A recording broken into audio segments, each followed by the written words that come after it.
Nangangamba na raw ang pamilya ni Romeo Romel Babores, isa sa 18 Maleta Boys, para sa kanilang kaligtasan matapos siyang tumestigo sa flood control scandal.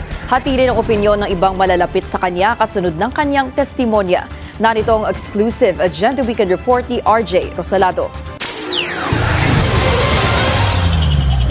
Dito sa Luyahan, Barangay Pasunanga, Zamboanga City, nanirahan noon si Romeo Romel Babores, isa sa tinaguriang 18 Maleta Boys ni dating Congressman Saldico at naghatid umano ng milyon-milyong pisong kickbacks sa ilang matataas na opisyal ng bansa. Sinubukan ng Bilyonaryo News Team na kausapin ang pamilya ni Babores pero tumagi silang magbigay ng panayam kaugnay sa kinasasangkutan ng kanilang kaanak. Pero ayon sa daughter-in-law ni Babores, nangangamba na rin sila sa kanilang kaligtasan. Pinayuhan daw sila ng kanyang biyanan na huwag magsalita at umiwas na lang sa mga usaping may kinalaman sa flood control scandal. Sa isang mensahe naman na pinadala ni Babores sa Bilyonaryo News Channel, itinanggi nito na binayaran sila ng milyon-milyong piso para lang magsalita.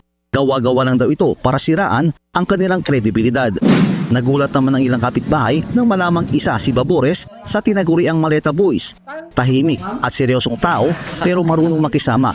Yan ang pagkakakilala nila kay Babores. Barkada lang. Okay lang man siya, may problema pagkahinti. Pag-isama man tayo siya. Smiley, pag-isama, hindi na lang. Mostly, kuha na siya silensyo. Bakit seryoso gali pagkahinti. Solong anak si Babores, dating guro ang nanay at dating sundalo naman ang kanyang ama. Sa Zamboanga City siya nag-aral mula elementarya hanggang kolehiyo. Pagka-graduate, sumunod ito sa yapak ng kanyang ama. Hati ang opinyon ng mga kakilala at kaibigan ni Babores. May kumukwestiyon sa kanyang kredibilidad habang ang ilan naman humanga sa kanyang katapangan. Sa kabila nito, umaasa ang pamilya ni Babores na may patutunguhan din ang kanyang sakripisyo. Para sa Agenda Weekend, RJ Rosalado, Bilyonaryo News Channel, Zamboanga City.